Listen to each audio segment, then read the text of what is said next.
Everyone, it's your valid educator Neeta Shukla. तो बच्चा party, अभी मैंने कुछ दिनों पहले एक वीडियो अपलोड की थी और जिसमें मैंने 10 मिनट के अंदर अंदर एक बार हम आपको वीडियो दिखाते हैं। मैंने कवर किया था जितने कॉन्ट्रासेप्टिव डिवाइसेस हैं, ठीक है, उस पर मैंने देखा तुम लोग को बहुत ज़्यादा अच्छे से उसको तुम लोगों ने देखा and it got utilise a lot, क्योंकि बहुत सारे बच्चे मुझे डीएम किए कि मैम उससे इतने सारे डायरेक्ट क्वेश्चन आए थे। सो आई एम सो हैप्पी। तो that's why I am back with another video. But हाँ, तुम लोगों ने यार कमेंट पब्लिकली नहीं किया, ये मानेंगे। बहुत बदमाश बच्चे हो। So that's why I am back with the another session which is very important. इसमें हम कवर करने वाले हैं जितने भी तुम्हारे ART पढ़ाए गए हैं, असिस्टेड रिप्रोडक्टिव टेक्नोलॉजी और इनफर्टिलिटी। ये देखो इतना टेक्निकल टॉपिक है ये कि होता क्या है कि हमें लगता है ये तो ईजी है, बट वहाँ पे छोटे छोटे पॉइंट कि किस केस में ये ART वर्क करेगा, किस केस में जिफ्ट वर्क करेगा, किस केस में इन विवो है, किस केस में इन विट्रो है। बेटा यहाँ से ये चैप्टर ना, दैट इज द पोर्शन जहाँ से चीजें आपका टफ हो जाता है। ये रिप्रोडक्टिव हेल्थ एक है बहुत छोटा चैप्टर, बट यहाँ से क्वेश्चंस बहुत ज्यादा आते हैं और इस टॉपिक की वजह से इस चैप्टर को हम टफ की कैटेगरी में डाल पाते हैं।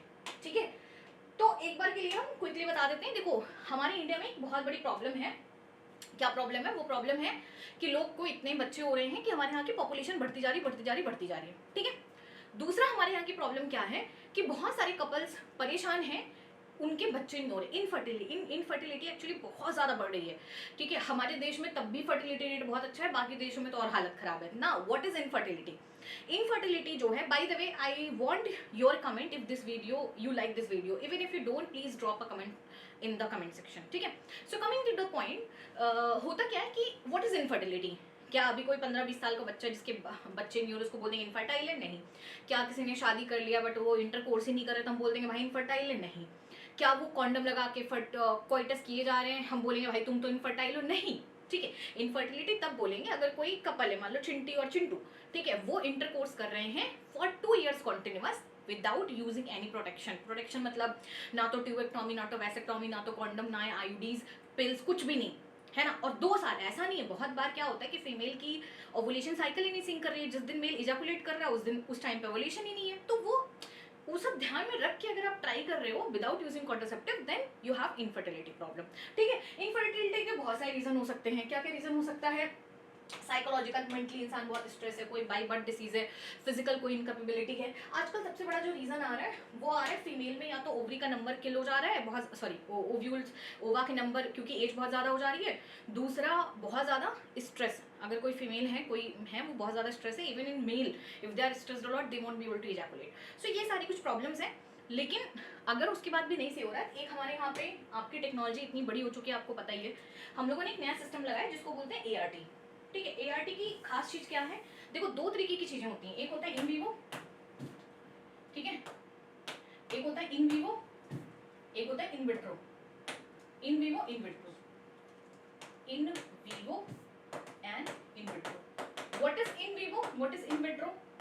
सबसे पहले ये समझो, इन विट्रो का मतलब है कि अगर लैब के अंदर फर्टिलाइजेशन है ना। इन विवो का मतलब है विद इन बॉडी, अगर बॉडी के अंदर फर्टिलाइजेशन हो। इन विट्रो का मतलब है outside the body, outside the body, अगर बॉडी के बाहर हो, मतलब कि आपका हो वो कहाँ पे? लैब में।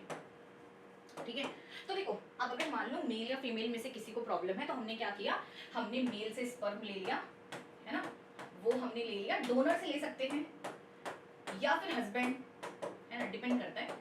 अगर हस्बैंड नहीं दे रहा है, हस्बैंड का नहीं बन रहा था, डोनर से लो। ठीक है, प्लस क्या करते हैं, ओवा इजैकुलेट करा लेते हैं, ओवा निकलवा लेते हैं, ये भी वाइफ या डोनर से ले लेते हैं, फिर इसको फर्टिलाइज करा लेते हैं लैब में। ये क्या बन जाता है? जाइगोट बन जाता है। अब हम इसी को हम बोलते हैं कि हमने क्या कराया, इसी को हम बोलते हैं टेस्ट ट्यूब बेबी है ये, या इसी को हम लोग बोलते हैं इन विवो फर्टिलाइजेशन। क्यों इन विट्रो? सॉरी, क्यों? क्योंकि हम लैब में करा रहे हैं फर्टिलाइजेशन। उसके बाद देखो, दुनिया जहाँ की टेक्नोलॉजी चाहे जितनी आगे हो जाए, हम लोग आज के दिन में भी इतने आगे नहीं कि 9 महीने पूरे के पूरे बच्चे को बाहर ग्रो करा ले, भाई नहीं हो सकता वो। ठीक है, अगर आप कराओगे भी तो बहुत इम्पॉसिबल टास्क है और उसका कॉस्ट बहुत ज्यादा आ जाएगा और होता भी नहीं है। तो हमको इसको ना माँ के अंदर तो ट्रांसफर करना ही है, वो चाहे सैरोगेट मदर हम ले लें। सैरोगेट मतलब कि वो एक्चुअल माँ नहीं है, बट वो अपना वूम्ब को उधार दे रही है। तो इसमें हमारे पास 2 केस आ जाते हैं कि हम जाइगोट से लेके 8 सेल तक होते होते हम इसको ट्रांसफर कर दें। तो उसके लिए हमको जिफ्ट करना पड़ता है। What is gift? Zygote intrafallopian transfer, कि मतलब जाइगोट को हम फेलोपियन ट्यूब के अंदर ट्रांसफर कर दे रहे हैं। वो कब तक होगा? Up to 8 cell. क्यों? जो आपकी होती हैं उनके ऊपर ज़ोना पेलिसोइडा की लेयर लगी होती है। तो अगर आप यूट्रस में छोड़ोगे तो यूट्रस में माँ की बॉडी से चिपकेगा नहीं, मतलब इम्प्लांटेशन नहीं होगा। तो हम क्या करेंगे, हम ऐसे करते हैं, ये फेलोपियन ट्यूब है, फेलोपियन ट्यूब में उठा के डाल दी। अब ये 8 सेल से आगे 16 होते होते आगे मूव भी करता जाएगा नेचुरली और अल्टीमेटली आके यूट्रस में इम्प्लांट होगा। देखो जिफ्ट करने का मतलब ये नहीं कि फेलोपियन ट्यूब में ही इम्प्लांटेशन होगा, बस हम छोड़ वहां पे रहें। बाकी अल्टीमेटली दुनिया जहाँ का हर बच्चा यूट्रस में ही पलेगा बढ़ेगा, वो चाहे खुद की माँ के हो या रेंटल वूम में हो, ठीक है। सो यहाँ पे just we are living in the fallopian tube, मतलब डॉक्टर जाइगोट को उठा के इम्प्लांट कर देता है वहां पे। दूसरा हमारे पास आता है आईयूटी, इंट्रा यूटेराइन ट्रांसफर, ठीक है। ये मोर देन 8 सेल, क्यों? क्योंकि 8 सेल के बाद अगर हम फेलोपियन ट्यूब में डालेंगे ना तो ज़ोना पेलिसोइडा की लेयर हट जाती, वहीं चिपक जाएगा, फिर एक्टोपिक प्रेगनेंसी होगी, आगे आएगा नहीं, मर जाएगा बच्चा। तो ये हो गया हमारा एक case, gift and your IUT, intra uterine transfer, ठीक है। अब एक और चीज होती है, बहुत बार क्या होता है कि नॉर्मल, मान लो एक इंटरेस्टिंग चीज यहाँ पे होती है कि मान लो ये हस्बैंड वाइफ है, नॉर्मली इनकी बीवी प्रेग्नेंट है, यहाँ पे जाइगोट बना हुआ है। अब इसको हम निकाल के दूसरे की बॉडी में डाल सकते हैं, वो भी एम्ब्रायो ट्रांसफर के अंदर आएगा, ठीक है। मतलब इन वीवो एम्ब्रायो को भी हम ट्रांसफर कर सकते हैं, in vivo embryo could be transferred, ठीक है। ये एनसीईआरटी की हिडन लाइन है, यही बच्चे ट्रिक खाते हैं। क्या हमेशा एम्ब्रायो ट्रांसफर इन विट्रो होगा? नहीं, बहुत बार किसी फीमेल का, मान लो हस्बैंड वाइफ ने नॉर्मल कॉपुलेशन किया, उनकी बीवी में जाइगोट बना है, बट उनकी वाइफ को लग रहा है नहीं मुझे तो एक्टर लाइफ अपनी कंटिन्यू करनी है, आई डोंट हैव 9 मंथ, तो उसकी बॉडी से जाइगोट निकाल के किसी और फीमेल की बॉडी में डाल देते हैं। अगर विद इन 8 सेल डाले तो जिफ्ट बोल देंगे, अगर मोर देन 8 डाले तो हम आईयूटी बोल देंगे। इतनी सी कहानी है, ठीक है। थर्ड आ जाते हैं point gift. What is this? This is gamete intra fallopian transfer, gamete intra fallopian transfer. मतलब यहाँ पे हम क्या कर रहे हैं, यहाँ पे हम कब करते हैं, जैसे कोई फीमेल है वो टोटली कैपेबल है फर्टिलाइजेशन के लिए, लेकिन बस वो गैमेट नहीं बना सकती है, ठीक है। तो हम क्या करेंगे, उसकी बॉडी है, किसी और फीमेल से, अक्सर करके लोग अपनी बहन बहन से ले लेते हैं कि खानदान का खून रहे, यहीं पे ला के इंजेक्शन से डायरेक्ट यहाँ पे डॉक्टर ओवा को ट्रांसफर करते हैं, सिर्फ ओवा को। देखो यहाँ पे गैमेट ट्रांसफर हो रहा है, बाकी हस्बैंड का नॉर्मल पीनस यहाँ पे इंजेक्ट होगा, स्पर्म जाएगा, इनवो फर्टिलाइजेशन होगा, जैसे नॉर्मल प्रेगनेंसी होती है वैसे होगा। मतलब ये कौन सा सीन है कि आपको चाय बनानी, सिर्फ आपके घर में चीनी नहीं है तो आप किसी घर से चाय ना खरीद के लाके आप पड़ोस वाले के घर से भाई मेरे को चीनी दे दो, बाकी हर कुछ आपके यहाँ नेचुरली है, ठीक है। तो वही सीन यहाँ पे होता है। ऐसे केस में इन विवो फर्टिलाइजेशन होता है, मतलब विद इन बॉडी होती है, ठीक है। लेकिन ये तभी हो सकता है जब फीमेल कैपेबल है बाकी चीजों के लिए, ठीक है। अगर मान लो फीमेल के फेलोपियन ट्यूब में प्रॉब्लम है, अगर मान लो फीमेल के यूट्रस में प्रॉब्लम है, अगर फीमेल प्रॉपर सुटेबल इन्वायरमेंट नहीं प्रोवाइड कर सकती है बेबी की ग्रोथ के लिए, तो कभी ये वर्क नहीं करेगा। मतलब आप चीनी उधार किसी के घर से तभी लाओगे ना जब आपके घर में गैस और चाय पत्ती और बाकी चीज हो। आपके घर में गैस ही नहीं, सेटअप ही नहीं है, तो आप चीनी क्यों लाओगे, है ना। Then better you will buy the tea only. So ये चीज को याद रखना, क्योंकि यहाँ से टेक्निकल क्वेश्चन आता है, ठीक है। ये देखो यही चीजें यहाँ पे एक्सप्लेन की गई हैं, ठीक है। और ऐसे केस में अच्छा नेक्स्ट हमारे पास आ जाता है एक और, जिसका नाम है आर्टिफिशियल इंसेमिनेशन, ठीक है। जैसे कि देखो यहाँ पे तो हमने मेनली बात कर ली मेल के प्रॉब्लम की। दूसरा चीज आ जाता है कि फीमेल की प्रॉब्लम, जैसे बहुत बार क्या होता है कि मेल के अंदर दो प्रॉब्लम आती है, या तो they are not able to inseminate, मतलब उनको नॉट एबल टू इंसेमिनेट, पता नहीं माइक ऑन भी है नहीं, हाँ, या फिर लो स्पर्म काउंट, मतलब उनमें स्पर्म काउंट बहुत स्लो है, 20 मिलियन से कम है। तो ऐसे केस में हम लोग क्या करते हैं, हम लोग करते हैं आर्टिफिशियल इंसेमिनेशन। Artificial insemination,